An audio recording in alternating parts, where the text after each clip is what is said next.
Oh, my pleasure. This is nerve-wracking as hell for me. Welcome to Dallas! Yeah. Continental! Oh my God. Luckily I can't see you folks. Love you, Tim. Thank you very much. I love you guys too. You're going to have to be really cool to me tonight because I'm completely out of my element. I've never done this before, and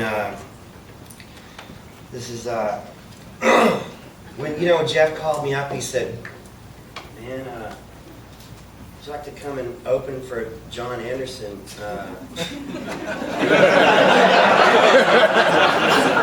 I said, "Well, hell yeah, man, I want to do that. I'd love to do that." And then I hung up the phone, and oh my God, he wants me to do a solo show, and I'm like, oh my God, I've never done that before, and I'm not really comfortable with that. What the hell am I going to do now that I've already committed to this? What kind of guitar you have? This is a watermelon guitar. But I kind of decided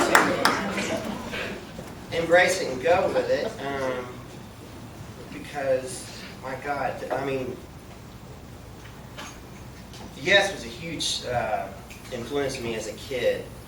When I was living in East Dallas, and my music teacher at Lakewood Elementary had played Emerson, Lake and Palmer one day, and I was like, wow. I mean, because it completely came out of nowhere when she popped that record on and like threw me out. Like, oh my God, I never heard music like that before. It was either what I could get on the radio or whatever my folks had playing or things like that. I just had heard it, and then I was really inspired. Like I was going to play music for the rest of my life. This is what I want to do after that day. And then I hooked up with a friend. We put a little band together, and I was playing drums, and I didn't have any drums, so I walked to the Baskin Robbins up there and got some ice cream buckets and bolted them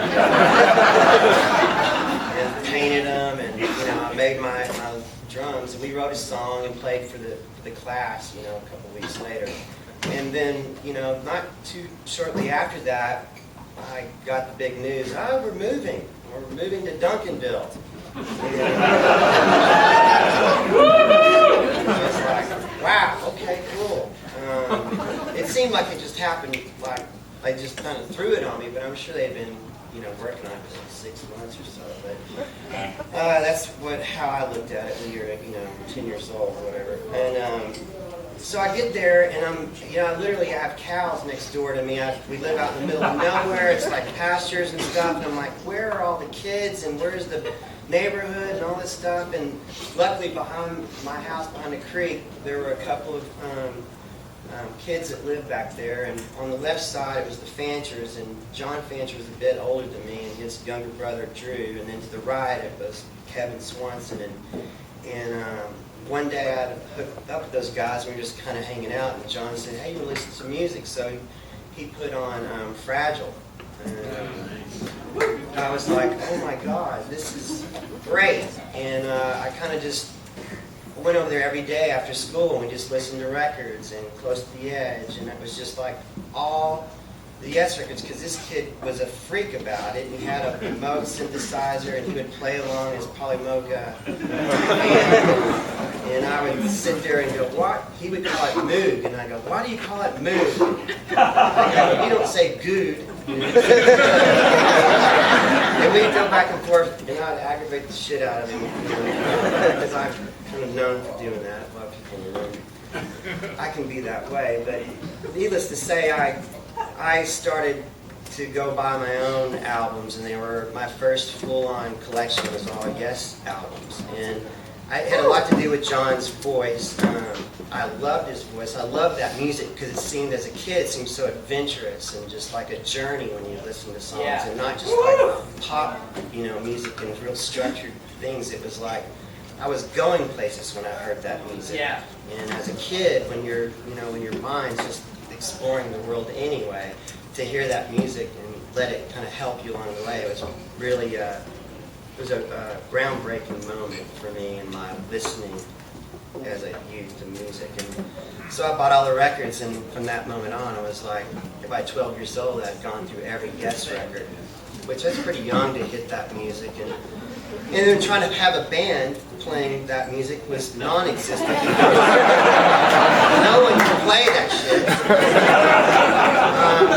shit. You know, but the good thing was my neighbor next door was a Stones fan, and he and I ended up having a band together, and I played drums, so that's, thank God he was a Stones fan. I wouldn't have been able to play with anybody around there. No offense to the Stones musicality, but going from Yes to the Stones was a lot easier to do.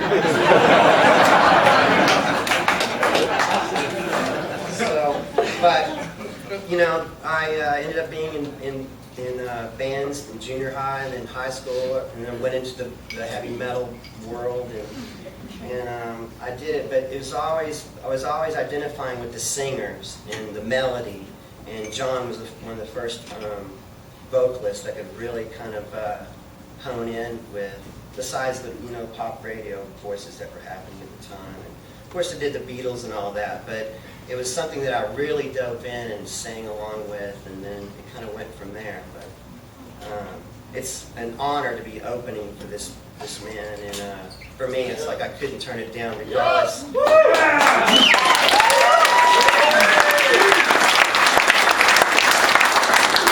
Regardless of how uncomfortable I was, I need to work through this. So I'm going to work through it with you guys. So,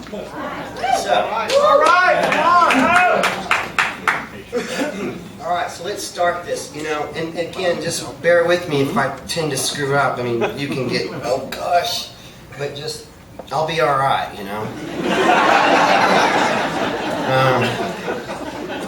my wife Julie's been the only one that's ever heard me like this with the guitar, and the irony is like every song that I've ever written and songs that end up becoming this grand music soundscape, they've all started with just myself and an acoustic guitar or a piano in my set. But I've never let anybody see that side. So this is a special night, and thanks for growing along with me.